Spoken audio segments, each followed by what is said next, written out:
Hello guys. కువైట్‌లో అయితే ఎక్కువగా కువైటీ వాళ్ళు రొట్టెలనేవి తింటారండి. ఆ రొట్టెలోకి ఎగ్ అనేది ఎలా ప్రిపేర్ చేసుకుంటారో చూపిస్తాను. ఆనియన్స్, పచ్చిమిర్చి అనేది సన్నగా కట్ చేసుకొని వేసుకోవాలి. వాటిని కొద్దిసేపు ఫ్రై అవ్వనివ్వాలండి.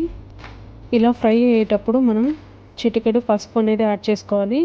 అలాగే కావాల్సిన సాల్ట్ అనేది యాడ్ చేసుకోవాలి. ఆనియన్స్ మంచిగా ఫ్రై అయిన తర్వాత మనకు ఎన్ని ఎగ్స్ కావాలో అన్ని ఎగ్స్ అయితే మనం వేసుకోవాలి.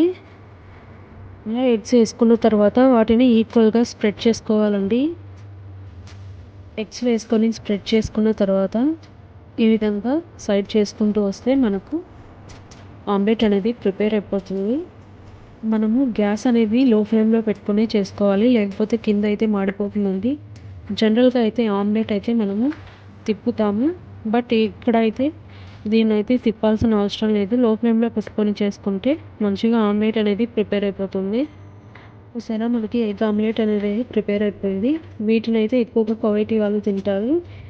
కుబ్బేసుల్లోకి చపాతీలో కూడా బాగానే ఉంటుంది. చూడండి, రొట్టెలు అనేది ఇలా ఉంటాయి.